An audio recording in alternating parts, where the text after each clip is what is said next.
the minutes from last month's meeting are approved. We will move into our first item this evening. It is a subdivision review. This is not a public hearing item. However, we have had some conversation prior to this meeting, and I will make an exception for an additional speaker for 3 minutes when we get to this item. So who has this item to present? Beth, we are in your hands. Apologize. Okay, so this the applicant is requesting a preliminary plat approval for a 7-lot subdivision, which represents Phase 4 of the Orchard Hill subdivision. The Orchard Hill subdivision is located south of MP Trail. Phase 4 consists of approximately 21 acres located west and south of the current Phase 3, and it includes a replat of 2 lots which were previously included in Phase 3. This phase will be accessed by an extension of the existing Orchard Crest Drive. No waivers were requested as part of the application. Review of this proposed preliminary plat is ongoing, and staff is coordinating review and comments with the applicant. Staff does recommend approval of the requested preliminary plat, approval contingent upon the completion of corrections and conditions as required. Any questions? Thank you, Beth. Are there any questions for Beth? Not this time. Okay, that is the applicant here to speak for this. Frank Shaw, 1315 Main Street, and I'm the applicant and the owner, so I'm here to speak for this 7-lot subdivision, which will be about 21 acres, which we're in the process of annexing now to the city. And it will be similar to the rest of Orchard Hills as far as covenants, be the same covenants, I'm sure. And those lots are on top of the hill and have a really, really pretty view. They're really nice. I'm bragging on them, but they're really nice. And so we don't have any problem with all the requirements that the city and corrections that the city staff has recommended, numbers 1 through 6, and then numbers 1 through 9 on the conditions. Those are all acceptable. We are looking at number 2 on the conditions. We have a temporary fire truck turnaround on lot 1, as it's numbered there, and we will leave it in place until we build the street for the safety and the fire truck turnaround. That's what's requested. But just to be clear, we'll do that, and there's no problem. Any bills of assurance or covenants will be exactly what we've done before. It's going to be the same type. It's actually the last piece I have up there. There will be no more development on that end of Round Mountain after this is over. I wish I had more. So I'm answering any questions that you have. I know the sidewalk. Number one, I have a problem with building sidewalk on 2 lots out of 70, but that's what it writes. So we'll take that up at another day. It's written that way. They have to do that. So if we have to build a sidewalk and then a blank spot in the sidewalk, well, we'll just have to do it. It seems, well, I'll take it up later. Thank you. Any questions? Thank you, Mr. Shaw. Are there any questions right. for Mr. Shaw? Anything? Thank you. Thank you. Mr. French, I understand that you have a couple of items, maybe 3 minutes. Is that? No, I'm working with the adjoining owner about looking at some development property up there. Developing that, and they were just concerned about the lack of access. And I think we talked with Frank, and I think we're, going to try to work something out with the planning and him. We're going to need you to say your address just Yeah, for the record. 1021 Front Street, Central Arkansas Professional Surveying. Okay. Are there any questions for Mr. French? Okay. Do you have anything else, Mr. Shaw? Just respond. Bobby and I talked about it before the meeting. I didn't know that was going to come up. It's a surprise to me. It's not on my list anywhere. We'll sit down and try to work it out. But as far as it being on this list, it's not there. And so while we're working on it, we don't have an agreement yet. Okay. Okay. That's all I've got. We'll try our best. I trust you fine gentlemen will get that taken care of. Thank you. So with that, I'll bring it into commission for discussion. Commissioners? Make a motion to approve. I got a question before we Of course. get to it. Yeah. All right. So just a question of staff, if that was news to Mr. Shaw, was that something that y'all think should have been considered in the corrections or conditions that are here before we move forward? So when staff brings a preliminary plat approval to you, you remember a couple of years ago, we made our submission deadline later to give us more time to go back and forth with review comments to bring you a more refined product that hopefully you can move forward. When you see a preliminary plat for approval, 9 times out of 10, if not 10 times out of 10, the review is not complete. So review is ongoing even after we have this. We've identified as much as we can. There is a requirement in the subdivision regs that requires access to be provided to adjacent unplatted properties. And that's just it. That'll be in the next round of reviews. It was not provided in comments in the first round, but I have since talked with the applicant, so review is ongoing. You can table this and consider it at the next meeting, or you can proceed forward based on what we've provided, but that's totally at your discretion. Does that help? Okay. Thank you, Beth. Is there any other discussion?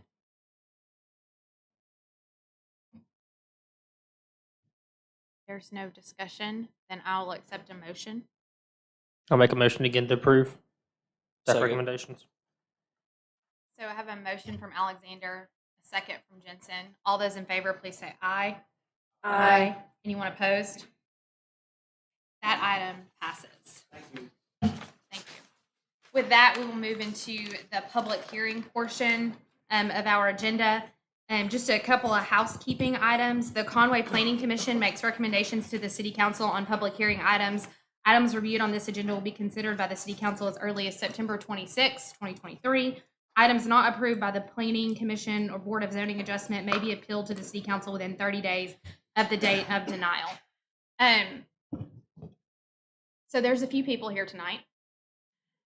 Typically, our meetings are not this popular. So we welcome all of you this evening.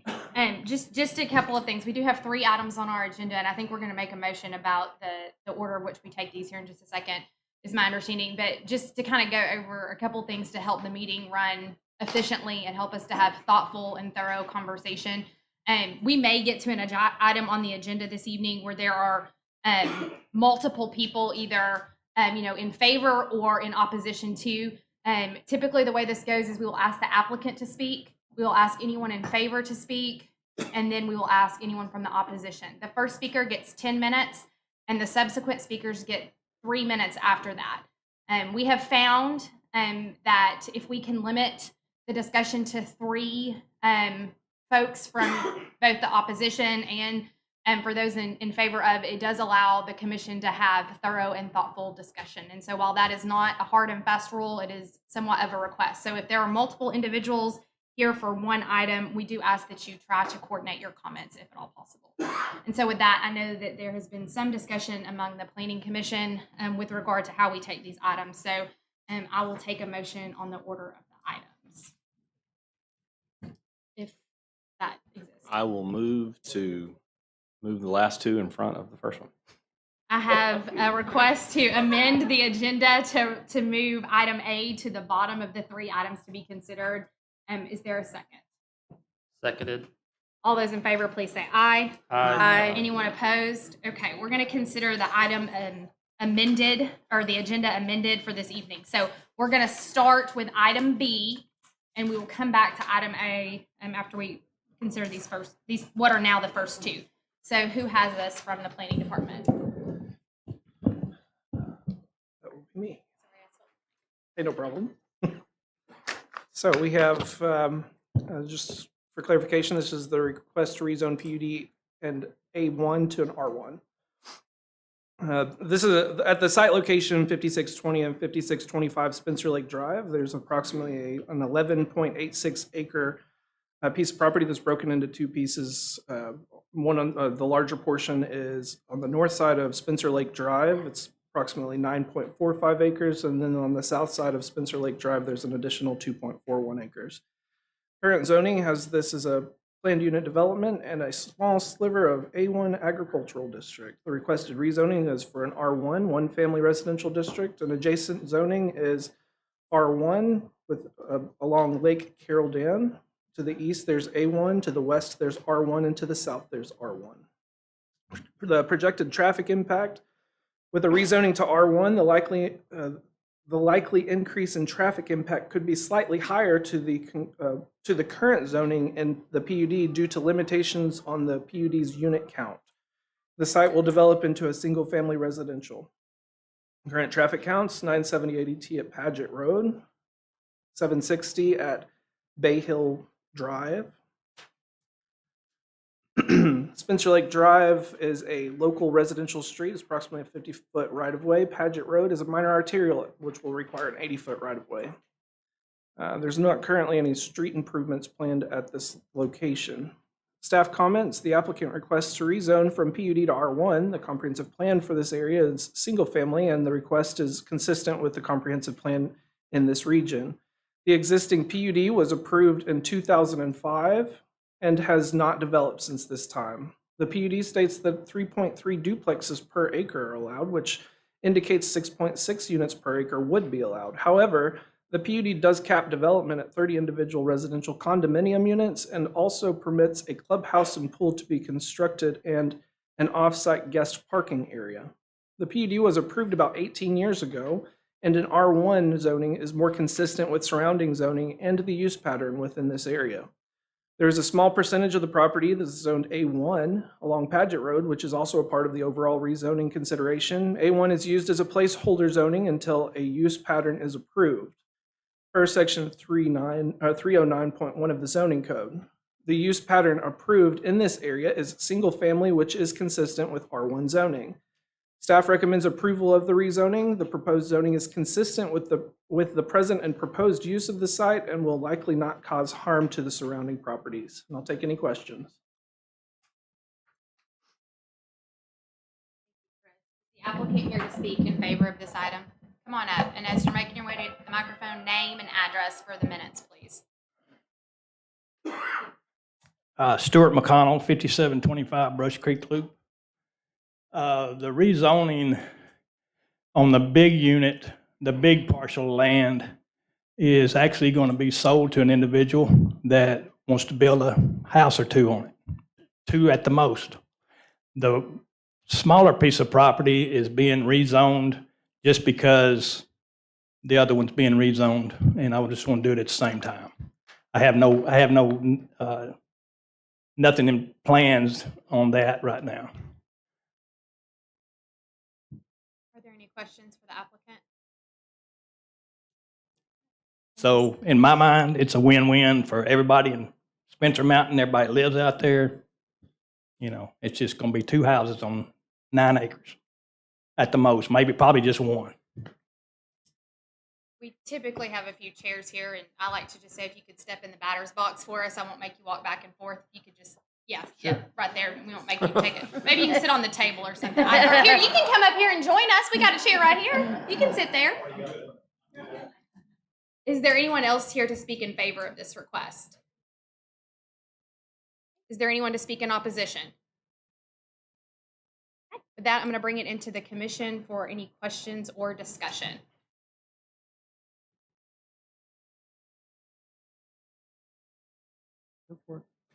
I move to accept the staff recommendation to approve the rezoning request on the basis that it will allow for the appropriate use of the property and will not likely negatively impact adjacent property. Second. I have a motion from Drew, a second from Letitia. All those in favor say aye. Aye. Anyone opposed? With that, the motion carries. You're good. You didn't even have to come back up. Okay. With that, we will move to our next item on the agenda. What was item C and now is item B. Thank you. So this is a consideration to amend the Conway zoning code. Subsection 530 talks about data centers in residential areas and related sections. With ordinance number 02355, the City Council adopted rules and regulations pertaining to data centers and related noise disturbances within the incorporated city limits in response to Arkansas Act 851, also known as the Arkansas Data Centers Act, which provides guidelines and prohibits discrimination against digital asset mining businesses.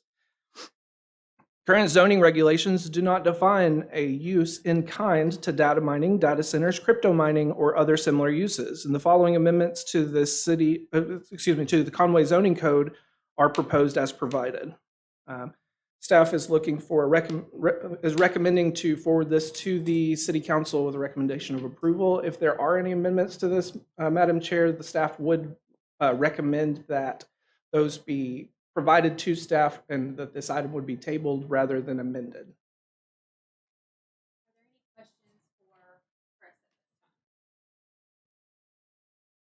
at this time? Since there is not an applicant here, is there anyone to speak in favor of this? Article 5 of the zoning code? Is there anyone here to speak in opposition of this item?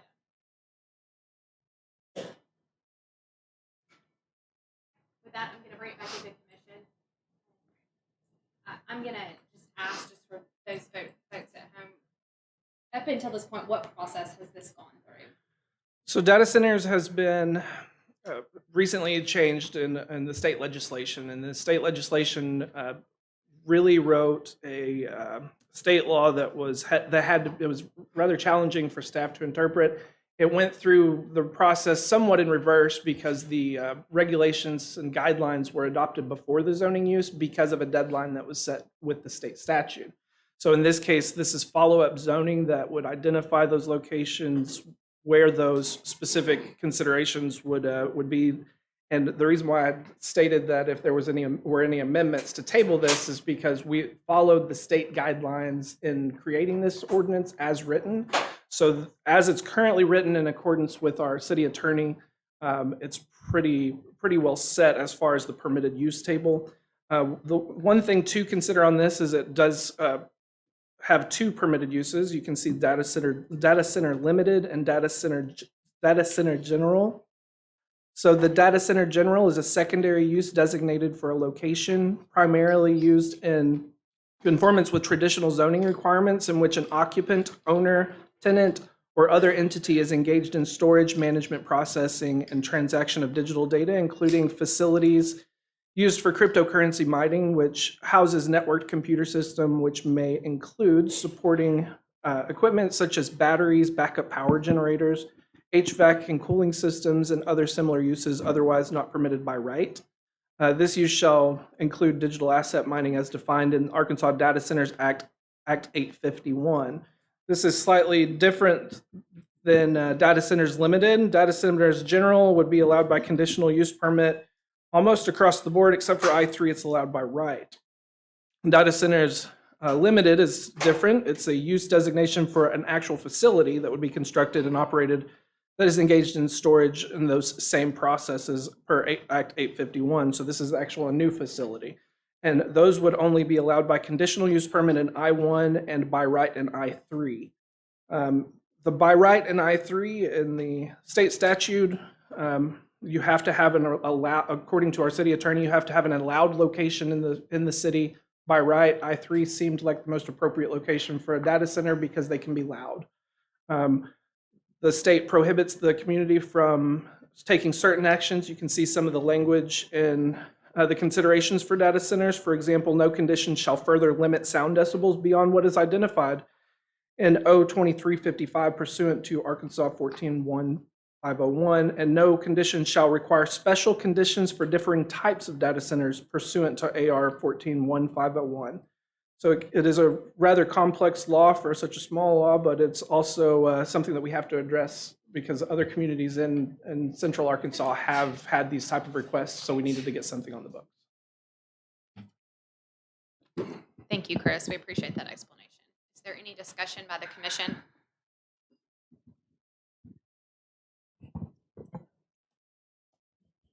I will take a motion. Move to approve. Second.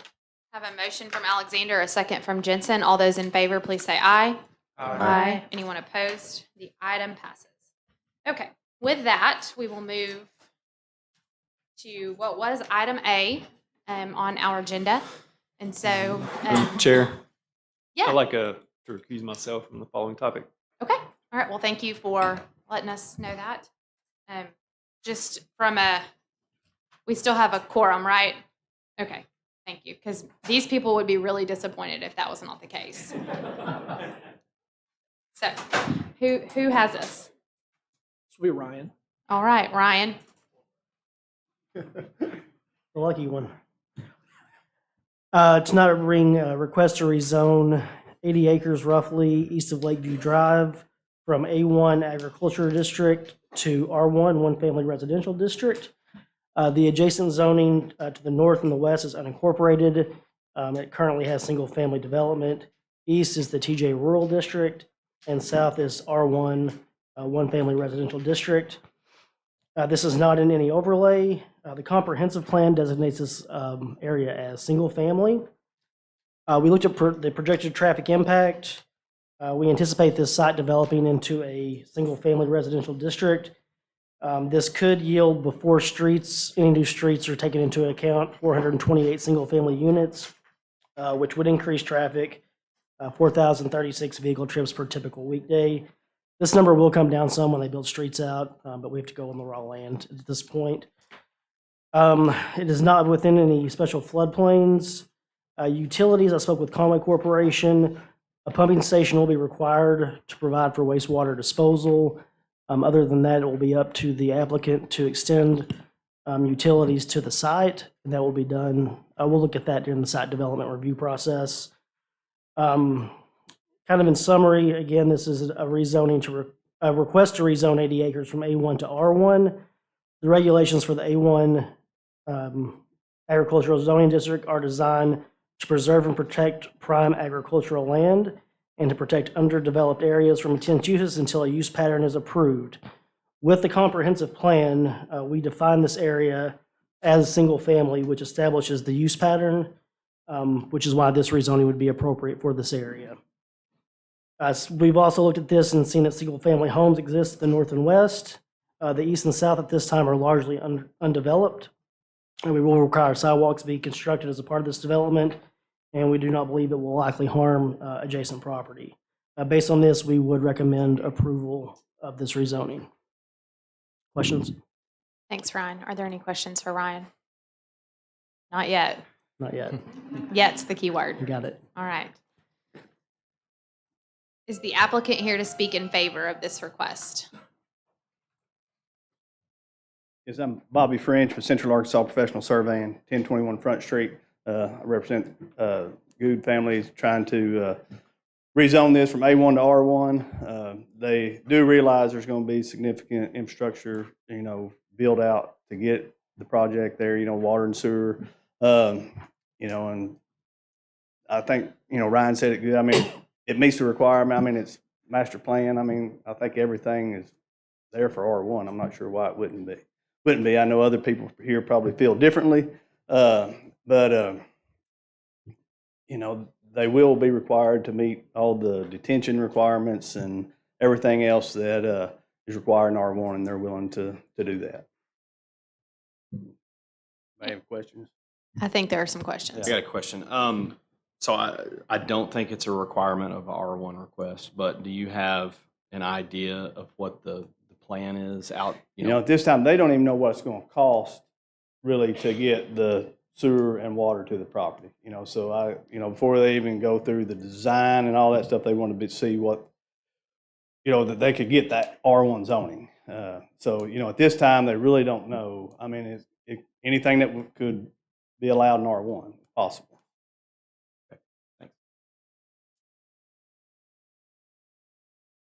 Any other questions for Mr. French? Thank you. Is there anyone else here to speak in favor of this request?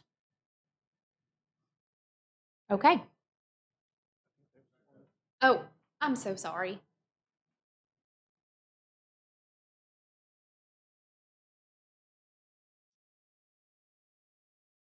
If you would not mind to state your name and your address for the minutes, please. My name is Elaine Good, and I live at 1 Eagle Wing Drive, and I'm the owner of the 80 acres that's being considered at this time. I've lived there since 1977, and we have had cattle and other things there, but I'm at a place in life that I'm not able to do those things. So we decided to do this, to rezone it if possible, and from A1 to R1. And thank you for your consideration. Are there any questions for Mrs. Good? Thank you, ma'am. Is there anyone else here to speak in favor of this request? Okay. I will also say before we move to opposition, we do receive all comments that are provided via email. Those are forwarded on to us. And so we certainly acknowledge before we get into the opposition the overwhelming number of emails that we received in opposition. The planning department was kind enough to print those out, and so just so you can see from the packet, we have them. So we have seen them and we have read them, and please know that your voice has been heard by the Planning Commission. We want to hear it tonight, but I have learned in the past that if I do not acknowledge that the comments were received, that can become a question. So I just want to do that up front. So with that, we will move to opposition. So is there anyone here to speak in opposition to this request? Name and address, please.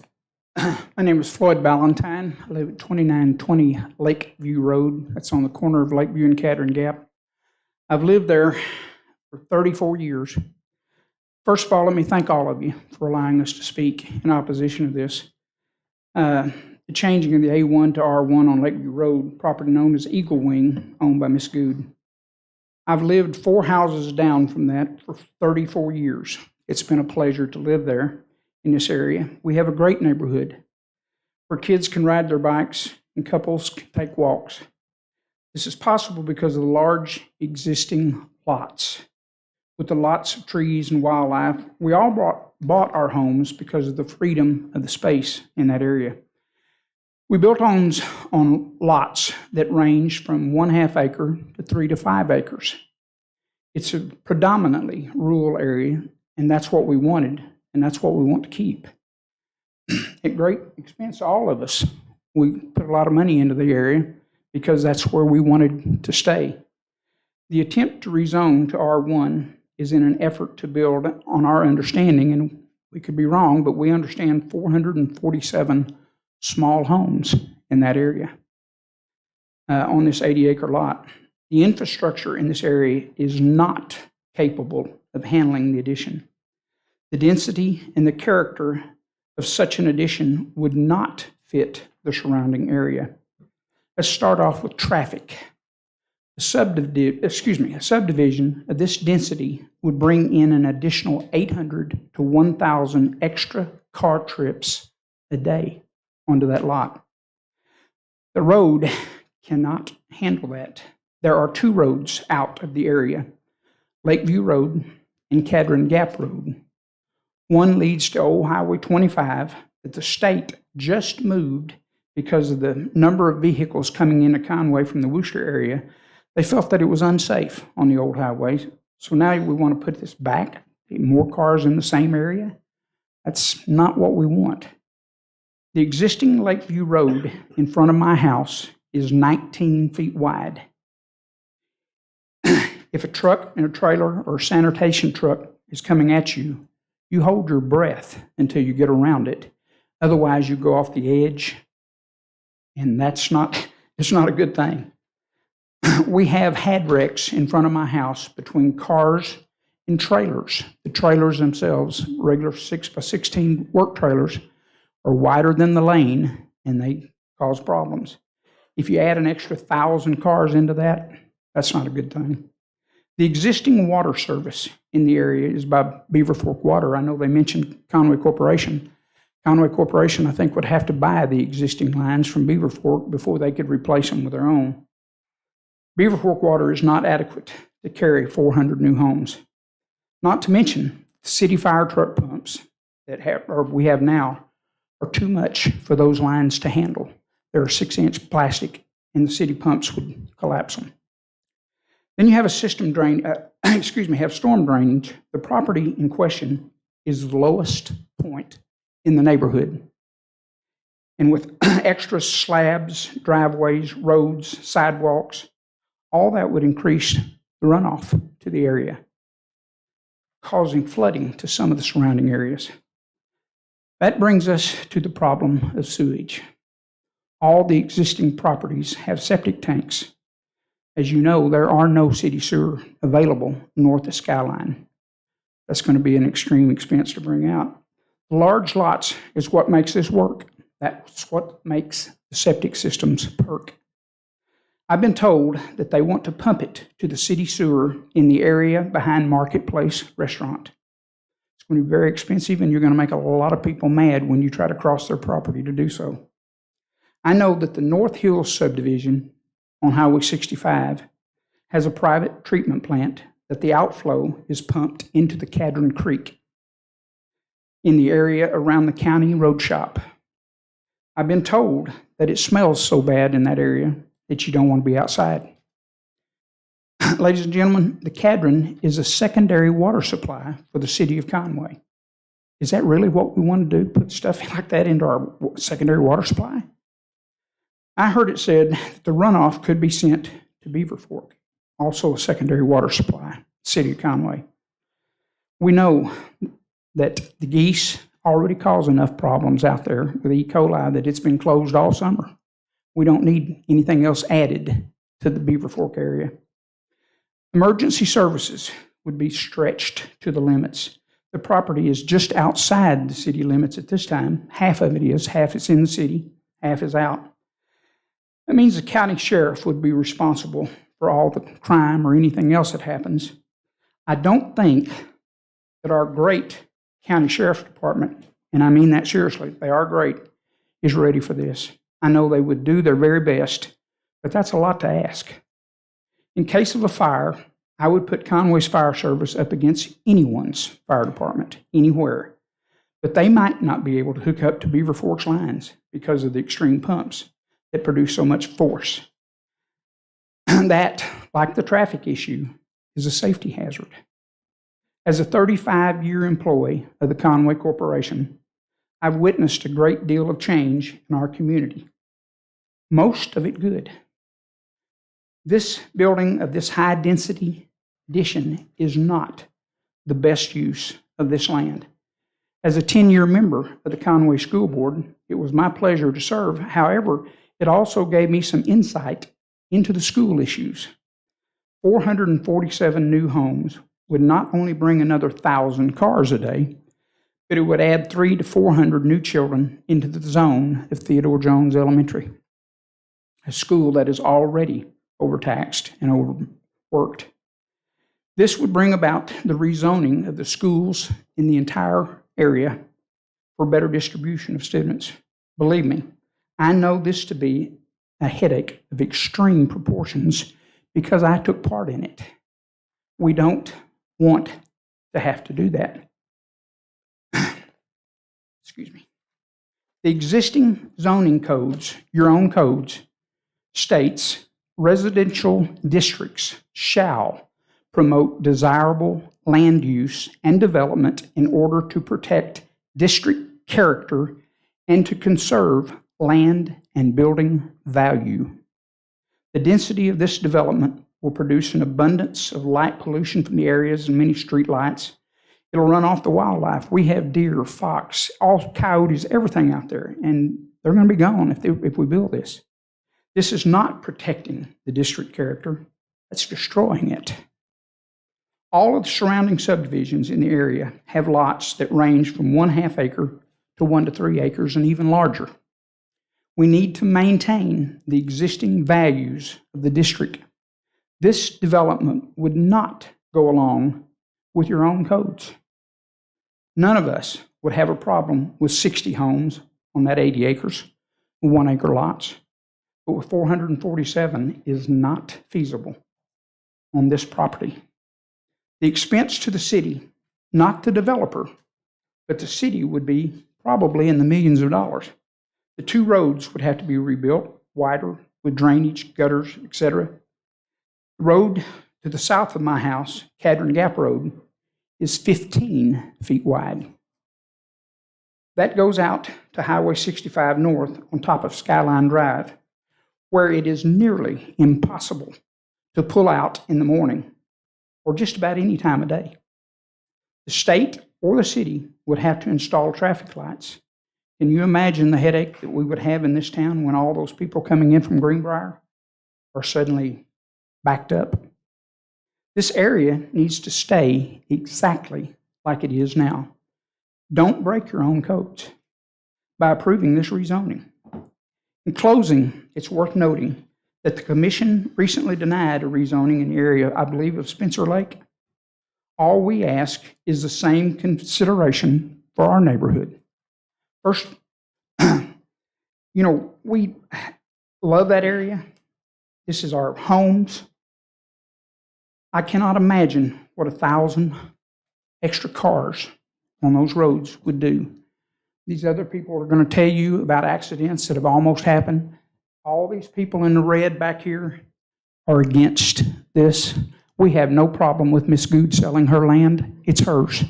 She can sell it however she wants. We would just like larger lots, smaller numbers.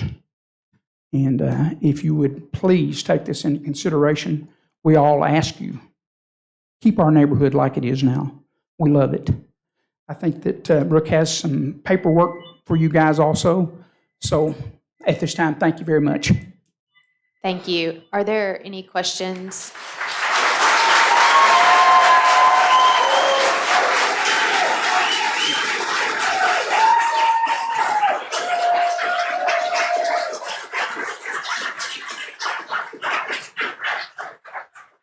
I would like to commend you on getting it right in your 10 minutes. And so we appreciate. I practiced. Yeah, I can tell you've served on the school board, and that does not go unnoticed. So I will thank you for your service, because I personally feel like serving on a school board is the hardest volunteer job you can do, maybe second to the planning commission tonight.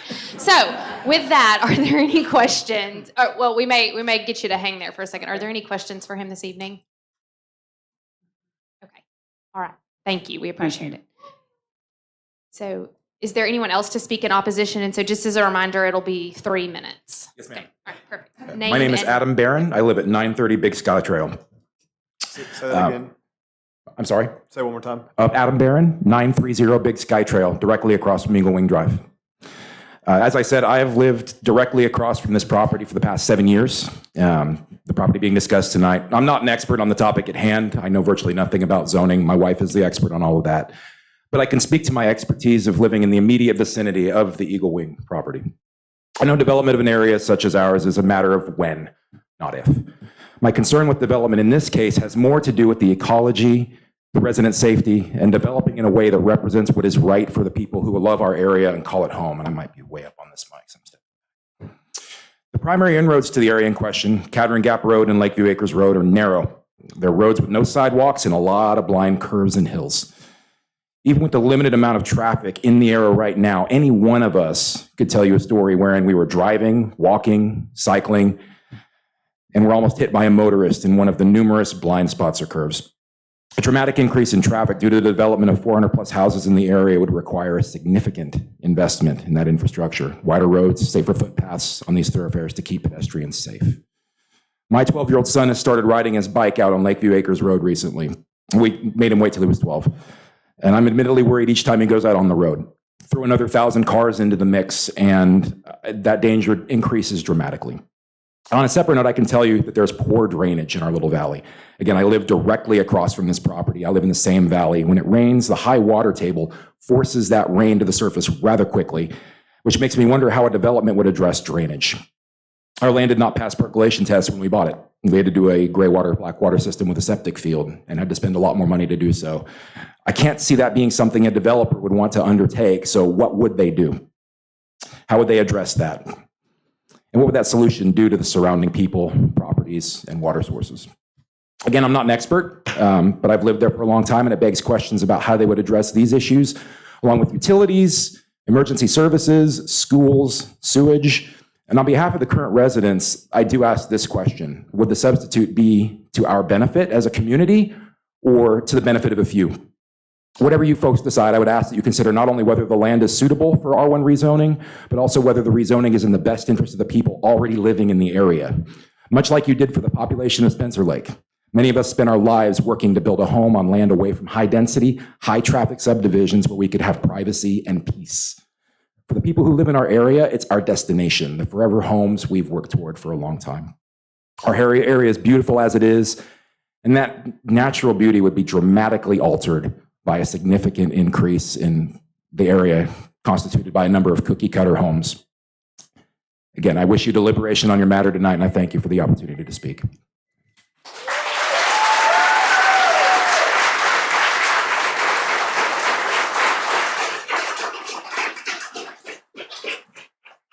Thank you. Are there any questions for him this evening? No, you're fine. Okay. Before we move to our next speaker, did you have something you wanted to pass out? Do you want to go ahead and pass those out? Yeah, and just what? Sure. Yeah. That's. I've found sometimes that's good, and more often than not, it's bad. So. Okay. Okay. Who is that? Okay. Okay. All right. I'm gonna. Yeah. You wanna? I know, just a few pieces Nope, of that's paper. good. This is what we're here for. This is what community is supposed to be. So this is good. I appreciate this. Give us just a minute to get settled here so everybody can get a copy. And then I would say this is, you guys can pass this around, but this is another, I don't know, 20 letters of opposition in addition to.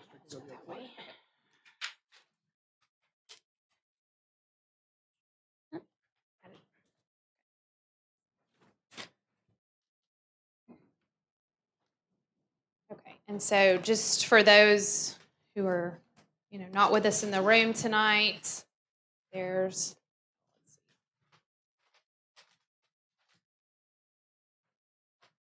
6 pages here. I would say 3 are filled up with at least 20 signatures, so that's 60, and probably another 10 on the other, so another 30, so 90 signatures. Is that right? Somebody do my math? Check that. Okay, ish. So I think about 90, almost 100 signatures on these 6 pages.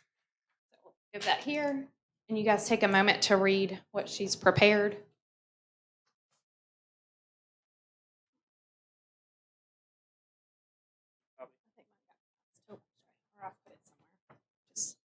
Yeah, we're good.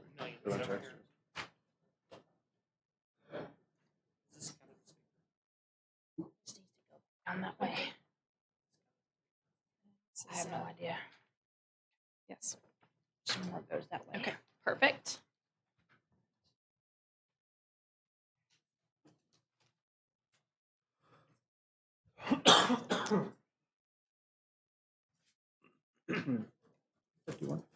Madam Chair, Yes, sir. we counted 51 signatures on the petition provided. So I was not even close. So there we go.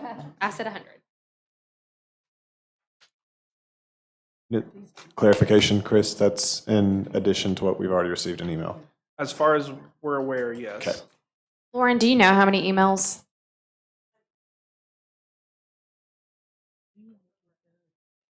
Over 100? 60 in the packet, and then so over 100. Okay. Okay. In addition to this petition?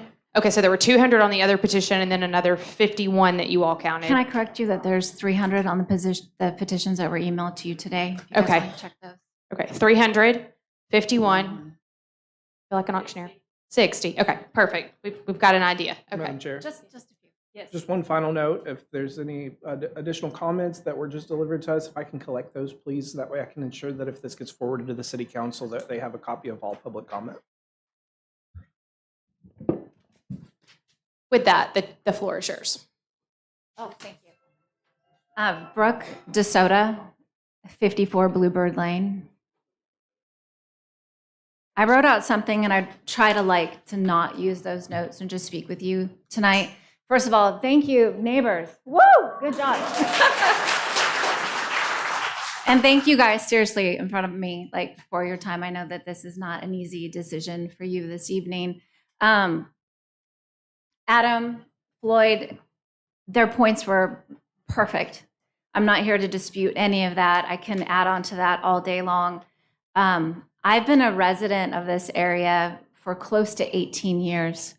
Originally, I'm from Southern California, and I did tell Leslie Good, who's the daughter of Elaine, I am friends with Leslie, that it's hilarious that our friendship and her love for this crazy rural area with donkeys and chickens and roosters and all these things that we've experienced has really changed my feelings and my love for the area a lot. We're here because we love this area. There's nothing like it. It's rural, it's beautiful, it's special, it's unique. And that's why we're here, because we're passionately opposed to this rezoning. The way that it is now is amazing. We're not disputing the A1 at all. You can build gorgeous houses on 1 acre plots. You would retain that open space that would allow the wildlife that we have. You guys, the deer that we have alone is magnificent. I don't know where they would be displaced in a sea of homes and concrete. I don't know where the wildlife would go, but we have raccoons and foxes, tons of squirrels, bunnies, you name it. It's beautiful. It's magnificent. So from a wildlife perspective, bringing in homes would displace a lot, and it would be tragic. The other thing that a sea of homes would cause, there's no water retention. So I live on Bluebird. It's nuts, you guys, how much water we have to deal with. And the property right across from my house is something that Mr. Good owns, the gentleman who I gave you his letter. It's flooded all the time. So I don't know how this property that it's going to perk or anything. But right now we need that space to absorb the water. There's ponds there. Please come out and see. Please visit the property. I would ask you just to come and see gorgeous ponds that absorb the water, lots of open space, because otherwise it's going to be a problematic flood. The other thing that I want to address very quickly is I'm a mother of 4 kids. The hardest thing I had to do and still do is let my kids ride their bikes, let my kids walk. My 15-year-old son is always arguing with me to walk those roads. You guys, it's scary. How many people here have almost wiped out a lemon? Seriously. These people are brave. They ride their bicycles everywhere. I have almost hit their kids so many times. Thank you. I appreciate it. Thank you.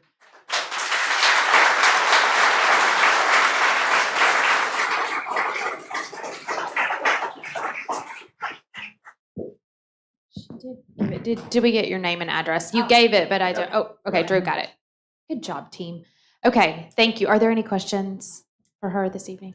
Okay. All right. Before I bring this into commission and we start our discussion, I know that there are a lot of folks here. Is there anyone else that needs to speak in opposition to this evening? Okay. For those folks at home that are watching, I'm not sure what view, but I just want to make a note that every seat in this room is full. The walls are standing room only. You cannot even walk down the aisles. There are 2 rows of people in the back, and the entire lobby is full. And so I can see the hands.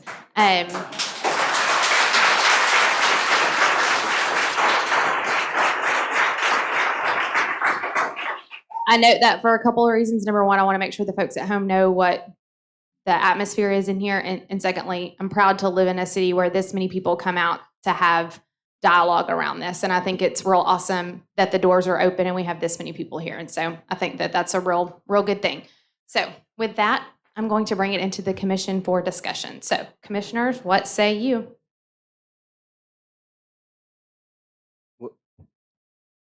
I'll start. Well, going back to the first 2 people that spoke in opposition, looks like they were hitting the roads pretty hard.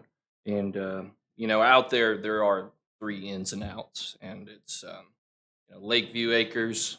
And if you keep going on Lakeview Acres, it's just a valley. I'm not sure how you could extend the road.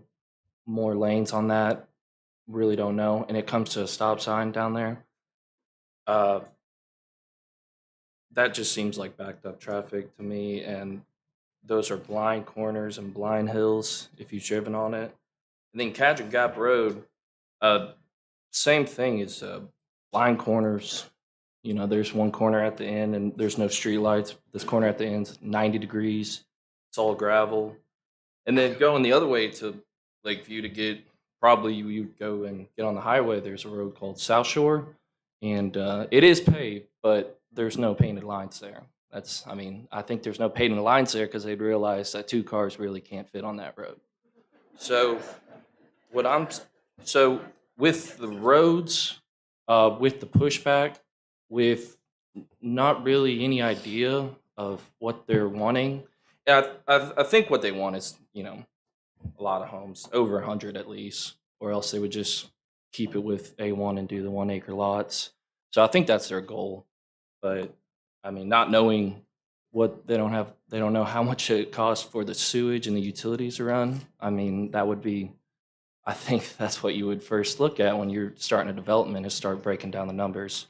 So just with those 3 points, that just kind of makes it tough for me to see it. You know, if they came in with a plan and they showed how they're going to subdivide it, maybe, you know, I'd have to take a look at that then. But no plan, the streets, the pushback, I mean, that's enough for me, I would say. Madam Chair, Yes, go ahead. I just wanted to point out, this is a rezone to an R1. R1 doesn't have a requirement to submit the preliminary plat until after the zoning. No, I understand. At this time, we don't have a preliminary plat submitted, and there's no plan of development that exists. This is an A1, existing A1 area with, within that area, the specific call out on the comprehensive growth plan is single family. A1 is used as a placeholder zoning until a use pattern is approved. Single family has been approved in that area. I will point out that we do not have submission requirements, and we do not have, as you had stated, if you had a plan, that's not a requirement for use. That would be still required after the rezoning. They would still have to go through a preliminary plat process, and they would still have to go through that preliminary plat approval process to meet our city codes. Sure, but I know that's not a requirement. I was just saying it might help me make a decision to go forward with it, but just seeing how there's no plan yet, it just seems very unprepared. So. Thank you, Jensen, and we appreciate that, Chris. So, Chris, I've got a question. It's a bit of a follow-up to what you just said. So, what was a PUD considered, given the amount of concern we've heard here today? I think that would have come with some public hearing requirements, and there might have been more opportunity to hear the concerns, work with the applicant to come up with a plan that everybody agrees on. So from staff's perspective, just curious if that was considered or... Sure, I can answer that. A PUD usually comes whenever there's a site-specific purpose for that PUD. For example, you may recall, and I think several of the speakers referenced the Ivy Ridge development. It came forward with a PUD request because of the unique hardships at that location due to the terrain. With this development, the comprehensive growth plan calls for single family, which the next highest level of density from an A1 is an R1. Therefore, there's no unique hardship at that location to allow or require a PUD. We can't require the PUD. What was requested by the applicant was an R1, and it is supported by the comprehensive growth plan. So just as a follow-up, the concerns we heard tonight with infrastructure, water, sewage, roads, expense to the city, none of that, in staff's opinion, rises to the level of a hardship that would warrant a PUD. That's correct. Those are development considerations. This project, if it goes forward, they would still have to submit a preliminary plat. The R1 is just use. For example, street conditions, traffic, the water service, fire department use, storm drains, sanitary sewer. Those are all things that are part of our development standards that have already been codified by the city council. So those types of issues would go back to staff during the preliminary plat review. Those would be vetted by each department. The fire marshal, for example, would see this. The city engineer would have a drainage report that would be associated with a preliminary plat. Each one of the departments within the city that would be associated with a preliminary plat review would receive a copy of that preliminary plat. Also, Conway Corp would receive a copy of that preliminary plat and any applicable utilities. And then where does the preliminary plat go? The preliminary plat goes to through the review process with staff. It's a pretty significant process, and then it comes back to this commission for final approval. So, I mean, I appreciate that. That helps me a lot. Is schools and the rezoning, that is not something I had thought about. The point that was made there, is that something that is accounted for in the development review, or would that be something to take into account now? The school district is a different elected, they have their own elected officials. They're a different size district that can stream out into the county. Those type of considerations are not a part of our preliminary plat review process. Thanks. I've got more questions if you, I can hold them though. No, I know you do. Well, Okay. maybe we'll go back and forth here. So I was taking notes when you were talking, and you said from A1 to R1 is the next highest level of density. That's a typical route. Council members have been quoted recently stating that that is the typical progression from A1 to R1. A1 to R1 is the general zoning, especially in this area. You have an established use in that area. There's already an R1 just to the southwest, I believe to the south and the southwest, which has been established as the use within that area. So a question maybe for Mr. French. So sometimes we see in instances like this when there's a lot of concern from those in surrounding areas, there's some working together that happens on what the plan is, trying to address some of those. I know you still don't have a plan yet. I asked the question earlier and I understand that. But was there any level of that? Did anything like that happen?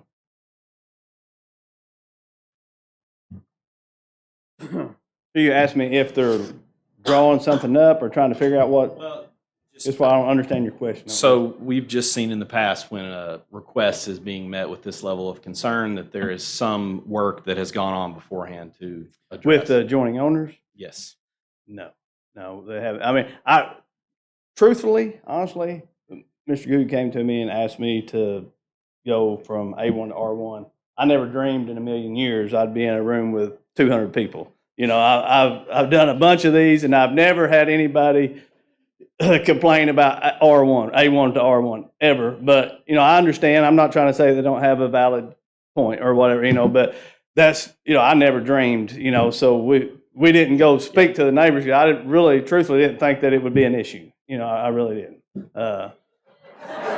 I mean, seriously, I mean, I've been doing this for 20 years, and I've never had anyone complain about going from A1 to R1. Not that, again, I'm not trying to discount what they're talking about at all. Right. But that was really my thinking. Yep. Understand. Thank you. Can you clarify? I know somebody said part of it's in the city limits, part of it's out of the city limits. That's incorrect. It's all within the city limits. You can see on page I thought that's what I 8 saw. of your but staff report, the city maybe- limits are labeled. The yellow box indicates the area of rezone. You can see that the north side of this proposed rezone is the city limits, as well as I believe the east and west side. So it kind of jogs into the county. Next question is hypothetical. If this rezoning wasn't approved tonight, what is like the next course of action that's taken? Because I feel like would keep coming back in some variations. Are you asking what possibly. their course of action may be? Right. If this was denied tonight, then it could be appealed to the city council.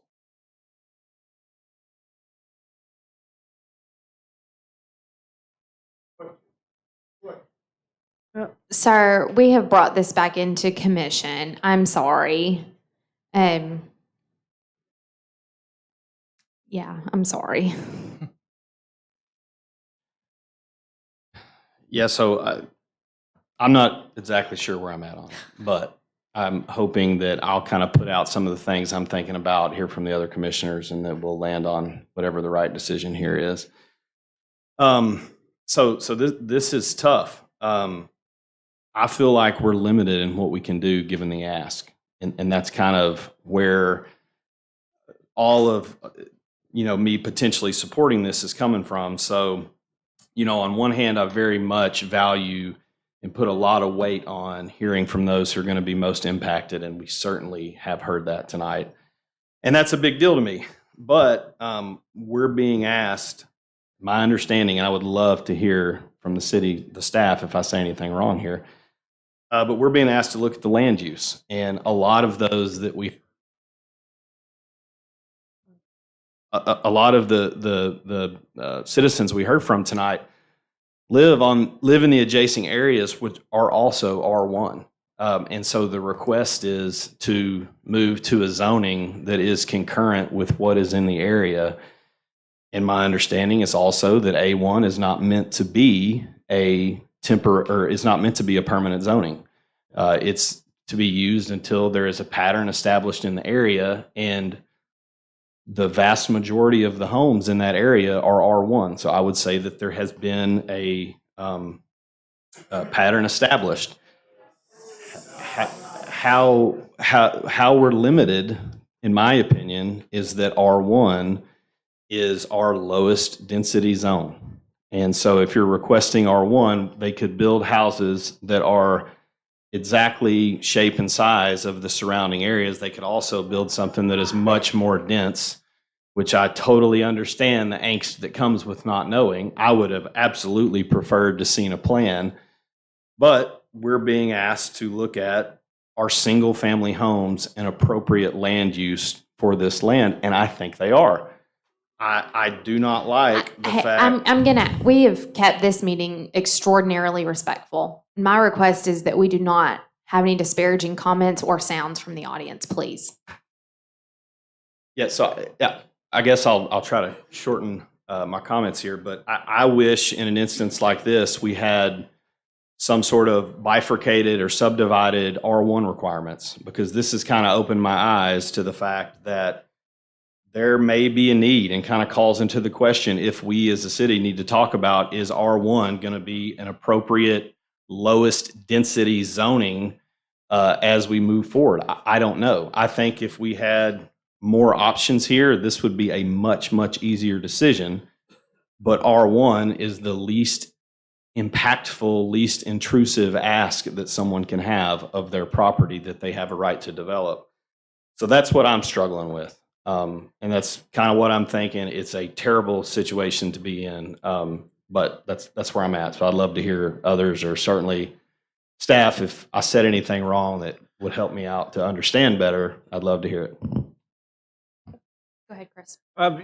Yes, this is a land use issue. The consideration is to determine if this is if single family residential is an appropriate use of the land. R1 is a single family residential subdivision. That we don't have any development proposal on the table at this time. Development proposals will come. Maybe they won't. Maybe it'll sit as R1. That's up to Ms. Good.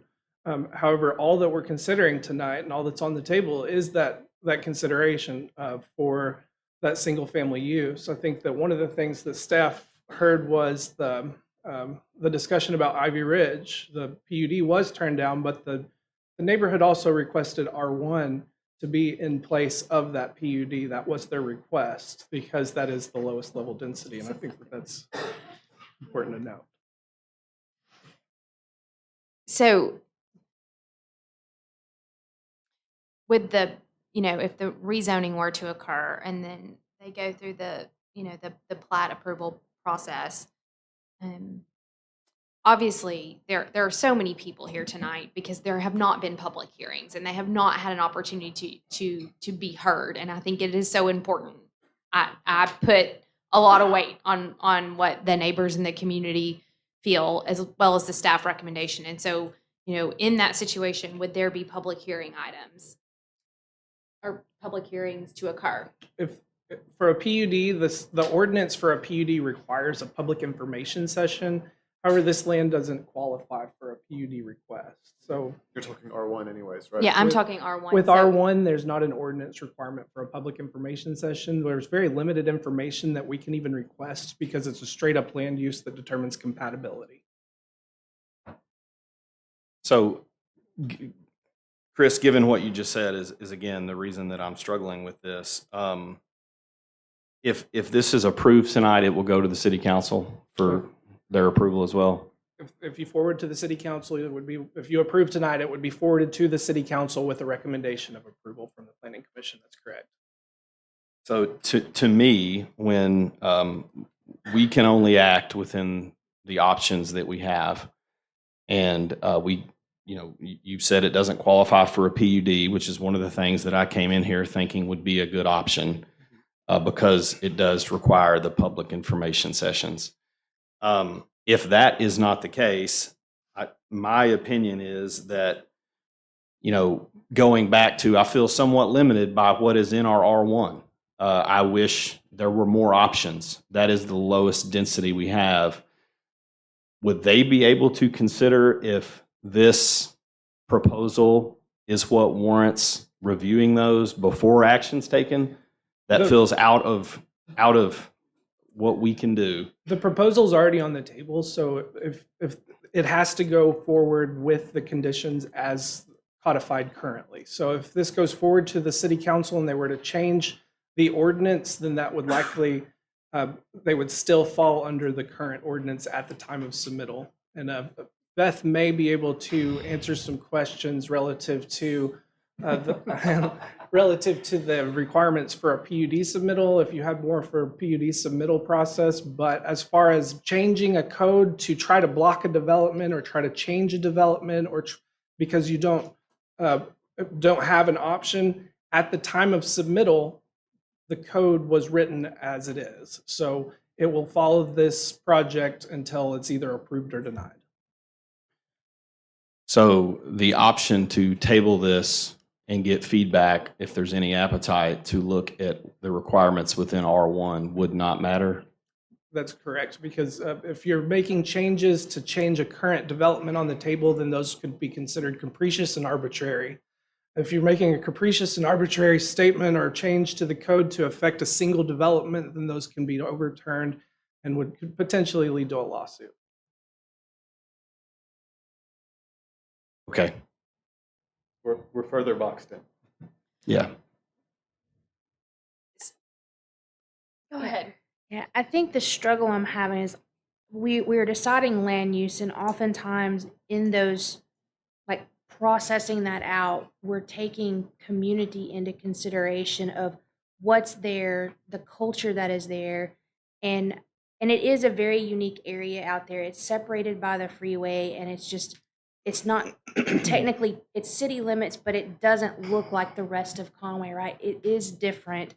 And so that's where I'm struggling. If this were in most other areas of the city, I'm like, yes, this makes sense to go there. It's growing. This is where it's growing too. But it's different. And so I'm struggling. I'm going back and forth, like, what is appropriate when you're looking at the culture in this community that's already been there for years and years and years, because this will change the landscape of what that community looks like and what has been built there. I tend to agree. And I understand, and everybody in this room, I think, is on the same page that we are deciding land use. And there are lots of developments and neighborhoods around that are in R1. I don't think anyone really disputes that.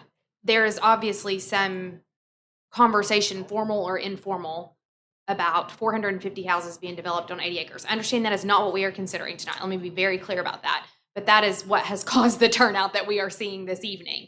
And we even heard from our first speaker. I mean, he said, we are good with 60 homes on 80 acres. Those were his words. And so there is, what I hear tonight is that there is some acceptance from the surrounding neighborhoods, that maintains consistency with the same neighborhood situation that they all live in. And so I am in a place much like you all where I'm struggling with this because I feel real boxed in, and I feel if we are to listen to the community and to the people, I don't know how, with the options that are on the table, that we give them some assurance that this can go through a process to maintain consistency with their current neighborhoods. And I'm not real happy with being boxed in. So this is where I am at with it.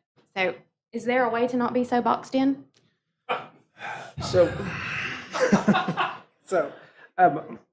Staff advises that this be considered as a land use consideration.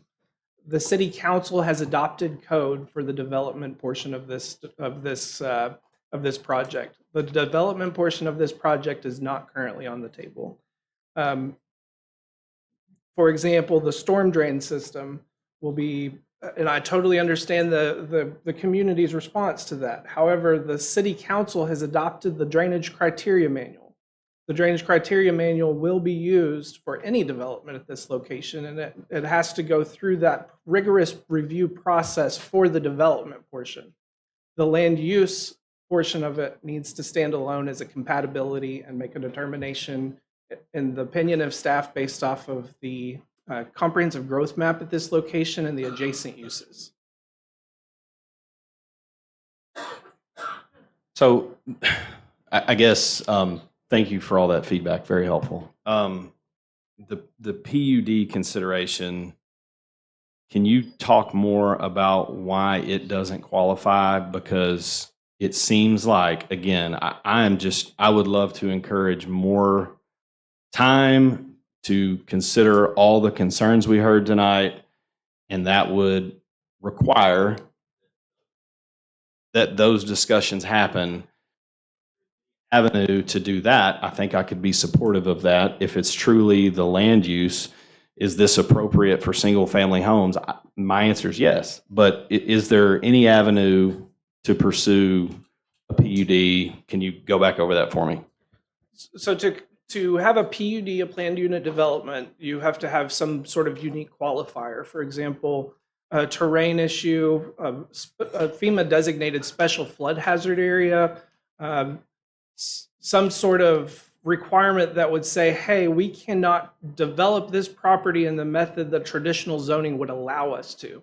In this case, this land can be developed in the traditional zoning manner. So that would effectively disqualify this. The applicant also has not provided us with a PUD. We are bound to the application that's on the table. The application request was from A1 to R1.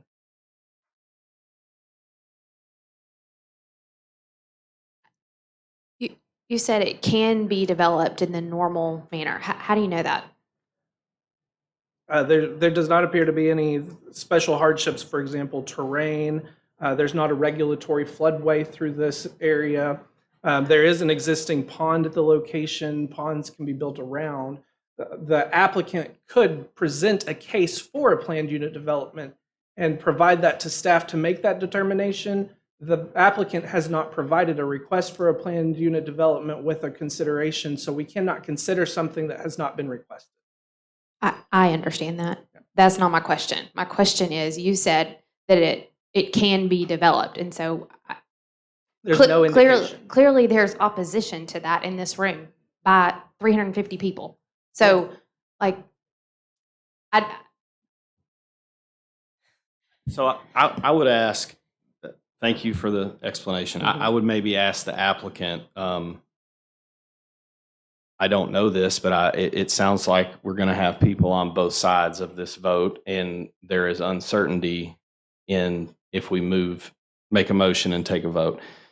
Is there any appetite from the applicant to consider a PUD, consider tabling this where we can work together more to come to a solution that is more mutually agreeable?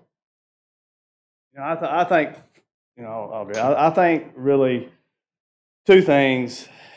I look at it as, personally, I wouldn't want to set a precedent where you couldn't zone A1 to R1. I mean, y'all just had one that came in here just a few minutes before. There wasn't a single person. I mean, it was A1 to R1. There was not a single conversation. But, I think they would just, if y'all vote, if you fail it, we'll go to city council and see what city council says, and go that way. And then if it doesn't pass, then, we may have to go to, page 2. But I think this time they'd like to develop the property R1, which I don't think they feel like should be that big of an issue. I mean, personally, that's where I think they're at. Yeah, so I guess, thank you, Mr. French.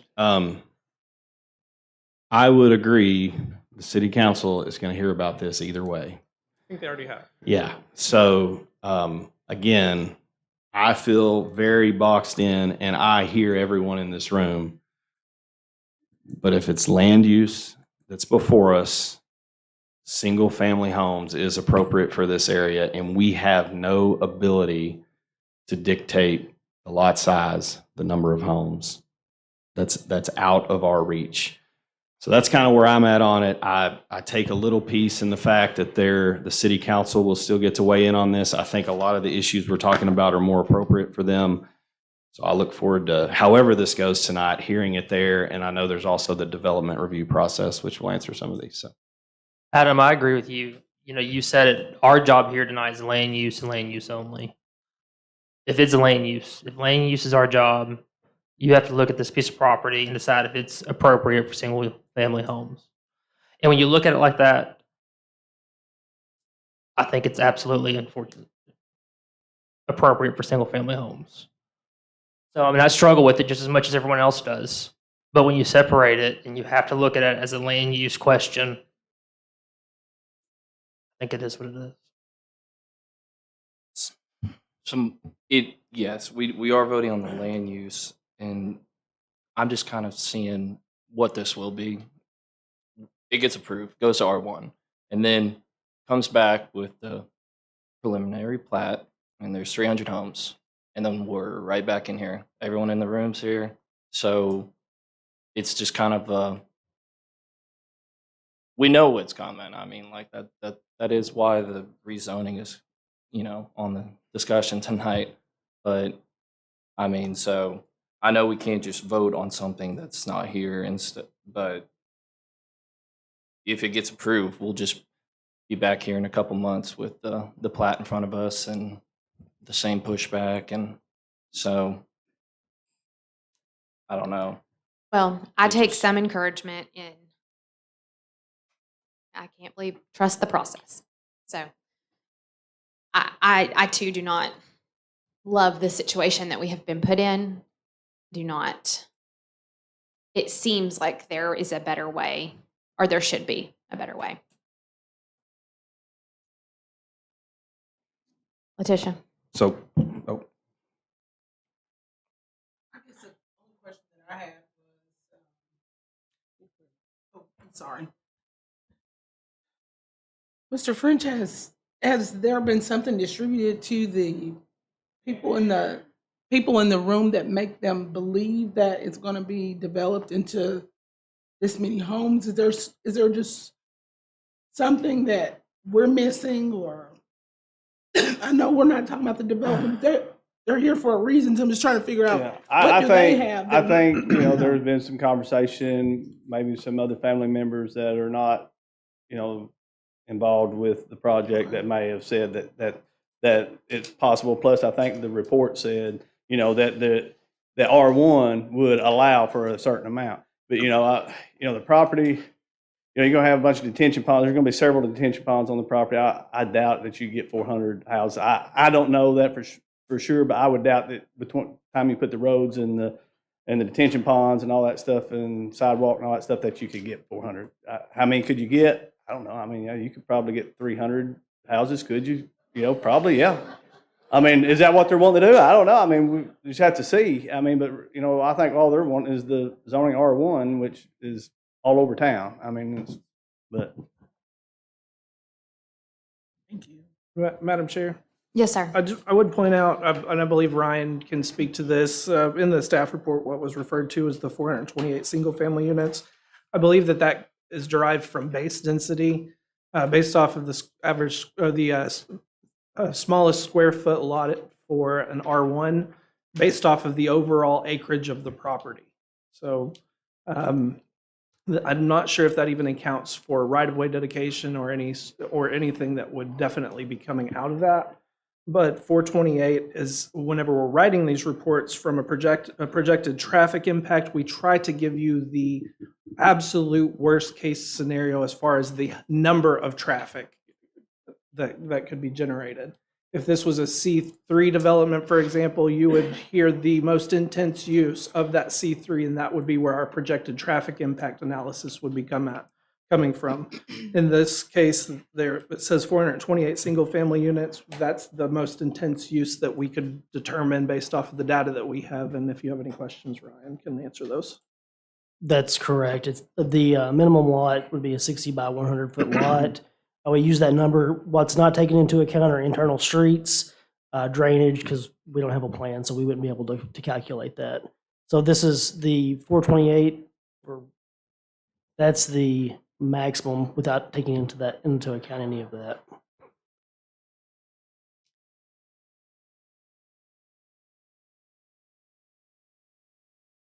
And any development will come back to this commission for approval.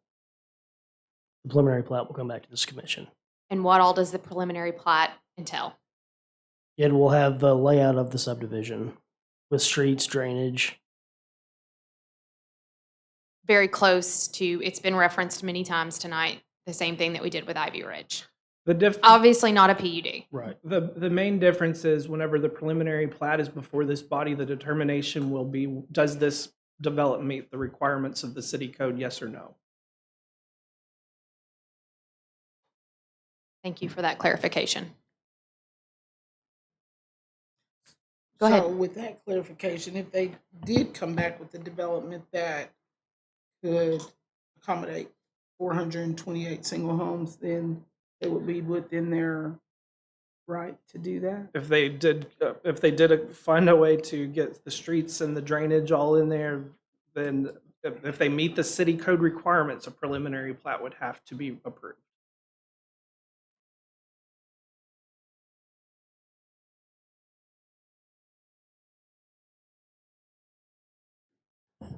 So, I guess one more question here, and would look for y'all's feedback.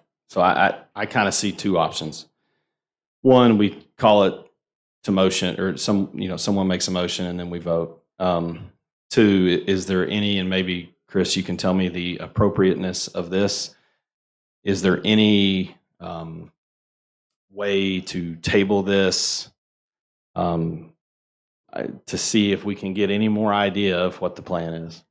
Tabling usually comes with a purpose, so if you have... See if there's more idea of what the plan is. The applicant has already stated that they're not interested in a PUD development, so if you're tabling it just for the purpose of tabling it, then I would advise against that. So it would not be for the purpose of tabling it, but again, and maybe I'm going back to what I've already stated, I think there's some uncertainty with how this is going to go. If we had more of an idea of the plan, it could benefit the applicant to maybe garner more support. So I would like to know if there's, again, any appetite to do that before we move to a motion. And Madam Chair, usually the applicant would be asked that type of question. That's who I'm addressing it to again. So and I'll just rephrase it so it's clear where I'm coming from. This could go either way. I know it. I'm pretty sure that there's not a whole lot that we can say that's going to change 300 people's mind at this point, as far as R1. If there was another option than R1, I mean, we would be willing to look at it. But what about a PUD? At this time, I think if we would just rather y'all vote, and then, if you deny it, then we'll go to City Council and see. And then if they deny it, then they would rather do R1. I mean, they don't want to have to go through PUD. I mean, he's already stated it's not really even correct to do so. So, I mean, I think we would just ask that y'all vote with your heart or whatever you feel like voting with. I mean, y'all make a decision. That's what y'all make the big bucks for. I'm kidding. I know y'all don't make the big bucks, but I mean, I think that probably everybody here would like for y'all to vote on it. I mean, okay. Thank you. Chris, I'm going to ask, do we have any leeway as a commission to add any restrictions or any additions to the staff comments? Not on an R1 development, no. You said the box isn't getting any bigger. I heard him. As tough as this is, I mean, I think we've all batted it around for quite a while. I think it's time to make a motion one way or the other. Well, I think we're talking about a bunch of people's homes here, and I don't want to rush the discussion if there's anything else to be discussed. Like, I agree with you that we need to vote, but we also need to hear everything that needs to be said here. I wholeheartedly agree. I'm going to ask we don't have a parliamentarian. I guess it's you. What are you can vote yes, you can vote no, you can abstain. Are those our only options? I believe you can, it's You can vote to forward this item to the city council with a recommendation of approval. You can vote to deny this item, or you could vote to forward this item without recommendation to the city council. There we go. The box got bigger. Is that, I'll ask Beth. Beth, do we allow that in our code? I mean, So it's, that's not our job here. my Just to pass the recommendation would be up, down. and just as a point of clarification, and empathize with all of us that we are here for free and we care about our community. Just as clarification, we say yes, it goes to council for approval. We say no, it goes to council for an appeal. If you say no, then they have to go through the appeal process. There's an application and fee process that would be associated with that. And there may be a notification, a public notification for an appeal also. So So the same thing, yeah. So, yeah. one more clarification ask before we vote. We have to have six yes votes of the 7 here.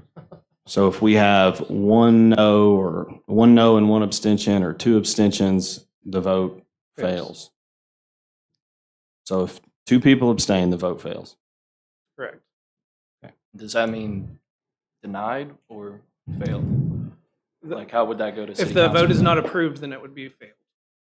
And that's because we don't have 10 here. If 2 abstain, It still fails and it'll be Still appealed fail. and it'll go as an appeal, but it will go with obviously different comments on how it was voted on. Okay. This is going to the city. I mean, Right. we've heard that Yeah. from the applicant. It's going to the city council Either one way way. or the other. It's just how are we going to send it? So you need a motion for us to be able to, is there any other discussion among the commission before we get to that point? I assume we're going to do a voice vote here. Individual voice vote. Okay.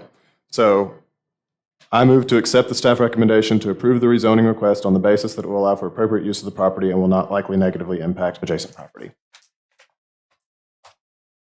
I have a motion. Is there a second? Seconded. The motion is on the table. I'm going to start from the bottom of how we call roll and go up, mostly because that means I get to go last. Jensen? No, I am against the staff recommendation. Ethan's not here. Lori's not here. Please, Letitia. Yes. Mark, Adam, Yes. Alexander, Yes. Drew, No. Laura, No.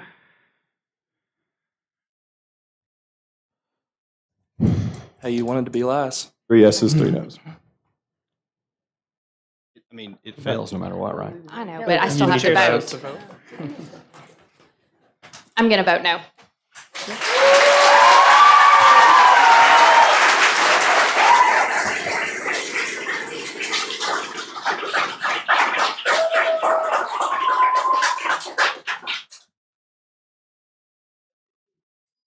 This concludes the public hearing. Items for this evening. Are there any announcements or additional business? we do have one announcement. If you guys could just, we're almost done. We'll be done in about 3 minutes. If you could just hold it down. If you want to go ahead and exit, just please do it quietly. We do have one announcement. Myself, the Director of Planning and Development, my last day is tomorrow. So with any projects moving forward from this body for tonight's meeting to the City Council, or to any additional questions that you would have for any future projects, reach out to the senior planners, which is either Beth or Ryan, or you can always email the planning tech, which is Lauren. I appreciate working with you all, and I will be out of here at noon tomorrow.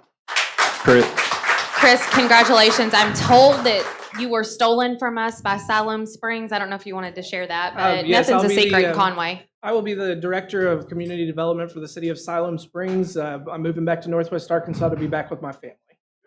Congratulations to you. It has been quite a joy to work with you over these past couple months. Go ahead, Drew. Can we just, how inappropriate and how rude. Thank you for your service to our community, Chris. Yes, Yeah, thank Chris, you. Yes.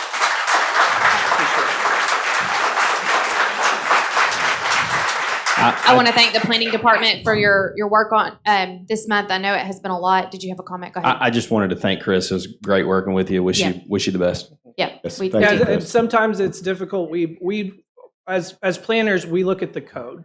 That we do not have the ability to play politics or to play favorites. We look at the codified information in the books, and we go off of that information with our recommendation. So I appreciate everyone's time here, and thank you, Madam Chair. Thank you, Chris. We appreciate you. I want to thank you all for coming out this evening.